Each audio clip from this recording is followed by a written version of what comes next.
welcome back, ladies and gentlemen, to the Sherard Show. I am your host, Sherard, having a wonderful, wonderful time here in Hollywood, California on this Valentine's Day. It's just wonderful to see all the people out there with the flowers as well as with the candy, giving stuff to their loved ones. And it's time for me to kind of just exude some of that love as well. And this on this show where we're remembering your musical history. As promised, the guests to my left and right are some very, very special individuals. They all have contribute greatly to the musical industry in their respective rights, and they are here to kind of talk about their history in the musical industry here. To my left, this beautiful young lady. Now, she frequents the Sherard Show. She was in the Sherard Show back in August here in Hollywood, and now she's back looking pretty as ever.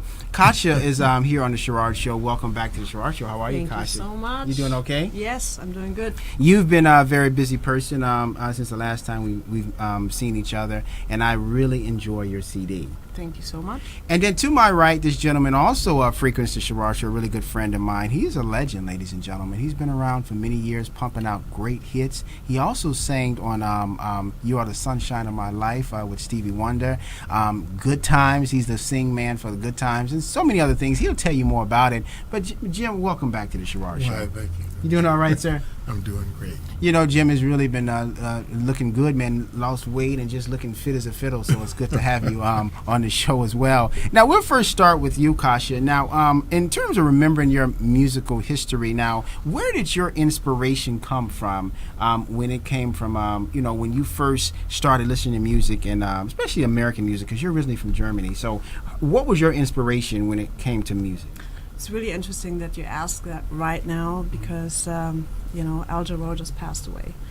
And I saw him perform, I think it was in the 80s, and I was a huge fan. And when I saw him perform, he had David Sanborn play with him, who, in the 80s was very popular. He played on all the rock, pop, soul stuff. And he was your inspiration? He was my inspiration. I was like, oh my God, that is what I want to do. I want to play the saxophone. At the time, I wasn't allowed to because my parents didn't want me to play music. But then when I moved out of the house and I was 21, I went and bought my first saxophone. And from that moment on, I was like, this is what I want to do. Now, you in 21, you bought your first sax. Now, typically, how much would a saxophone cost back then? Oh, that's a very good question. It's so long ago. Mm-hmm. I believe it was like maybe 1,000 Wow. Deutschmark at the time, so it wasn't like an expensive saxophone. It was just a student model, something to start with. She said it wasn't expensive, huh? $1,000. No, not dollars, Deutschmark, which it was it was a little different of a currency rate, whatever. Right. So if it was me and if it was $1,000 US for a guitar, I say I guess I'll just learn how to play the banjo. It wouldn't be too much of a thing. But it's wonderful you were that inspired, and so you picked up the sax. Yes. Now, how long did it take you to start really seeing some progress when you were working with the sax? Well, I worked really hard. I'm very German. When I want something, I'm very dedicated. Still, I was horrible for at least the first year, and it took me a while because I didn't have any musical training whatsoever. So it took me a while to start reading music, to learn all the scales, and then of course you got to learn how to have a nice tone and stuff like that. But I would practice until my lips would bleed all the time. Wow. And that's funny because see, Jim, you play the guitar, and I know you play the piano, and I play the guitar. So when she said her lips bleeding, think about that, because when you're playing the guitar and you're learning, you get those ridges in your fingers and stuff where they almost peel and bleed. Is that right? They really do. Oh yeah.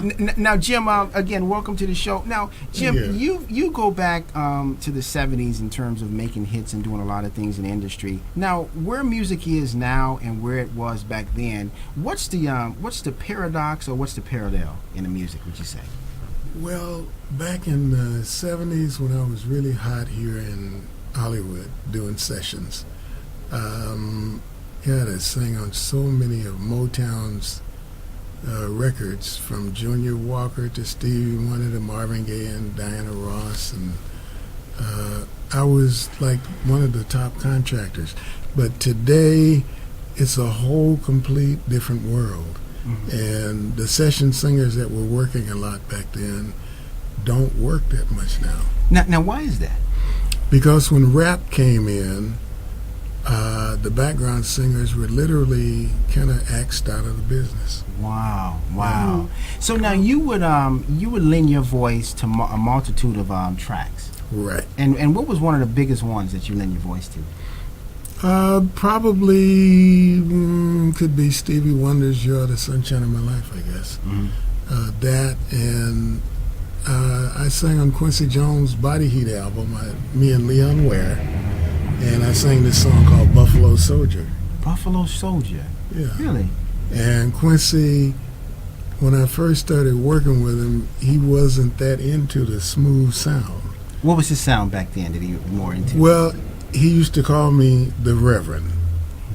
You're a son of a preacher, or you're preaching yourself? Well, when I first got in the music industry back in the 60s, I was working with this guy named Bumps Blackwell. Okay, and he worked with Sam Cooke, actually. And he worked with Sam, he worked with Bobby Womack, he worked with all the people. And Quincy told me that I had that smooth Sam Cooke sound, but he, that, whoa, whoa, whenever you kiss me. He didn't want that. He wanted Buffalo Soldier. He wanted me to sing gritty, which I did on Buffalo Soldier. But now, Jim, what style are you most comfortable singing with? The silky smooth or the Buffalo Soldier deep grit? I'm actually more comfortable singing with the smooth sound. Gotcha. And I've been doing it so long.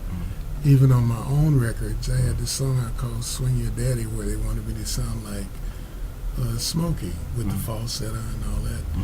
And but I prefer the smooth singers. Like one of my favorite singers was a guy by the name of Mel Carter. Hey! No, that wasn't Mel Carter. He was the one that sang "Don't Tell Me." You know the one. He first of all, he worked with Sam Cooke. He sure did. And then he sang the "Hold Me." Yep. Hold me. Yep. Never let. Hold me. It's Valentine's Day. Yeah, no, but he's great. That was Mel. Now he's still alive. Mel is still alive. He's one of my friends on Facebook. I love Luther, and I have a really interesting story about Luther. Are you speaking of Luther Graham or Luther Vandross? Luther Vandross. Oh, really? Now you're going to hold on to that story for 1 second, okay? We're going to hear this, ladies and gentlemen. Now, again, we're talking to an icon here, and we're also talking to a celebrity sax player who used to work with Rod Stewart. Yes. And it's wonderful having them on the show because we're going back into musical history. Now, I'm going to toss this to you, Kasha, for a minute. Now, certain songs just get you when you hear it, right? Some of them just have a catchy beat. But some of them really get into your insides and make you really feel something. On this Valentine's Day, a lot of that Motown is being played right now as people are going to their respective places for dinner or for dancing or whatever, because those songs really sing about love. Is that right, Jim? They sure do. Now, I'm going to ask you, Kasha, what particular song, especially on this day, in Valentine's Day, do you love hearing that's going to really put you in that romantic mood? Oh my God! First of all, I'm horrible with song titles. I never remember song titles, and I'm not really a fan of Valentine's Day either. So I kind of try to just push it aside. So pick a romantic day that may not mean anything much to Jim or I, but it's a day that's special to you. Pick a song that you would say gets you in that moment. Again, like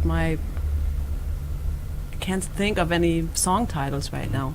Well, I'll tell you this: if you ever listen to her CD, that music is so smooth. It seems like every song puts you in that mood, in that moment. Wow. You definitely want. This lady can play. She's pretty dynamite, and we're going to be talking more about that in our next segment. But now, Jim, in terms of you, now, what song to this day, or songs, seem quite timeless, especially on a day like this?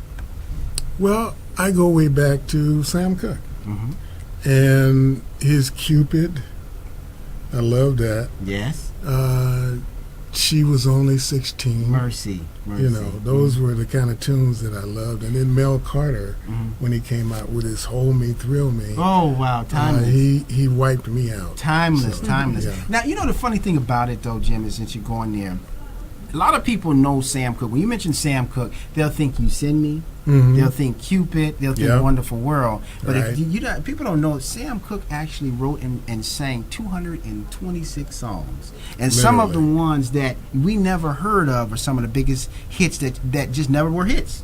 Because they never were out there. They're not that popular, but they're equally as great as You Send Me. That's For true. example, he has one called that Marvin Gaye got his inspiration from, and it was Somebody Ease My Troubled Mind. And that's where Marvin Gaye got Troubling Mind from.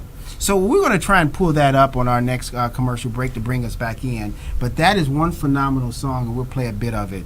Ladies and gentlemen, when we come back, we're going to have more with Jim and Kasha right after this. Okay. Are you driving a vehicle less than 20 years old and with under 175,000 miles? What if it broke down today? Could you afford the costly repairs? If not, you're not alone. Join the thousands of people using a Toco vehicle service contract to help with covered repairs. Call the number on your screen for a free no-obligation quote for a plan that fits your vehicle.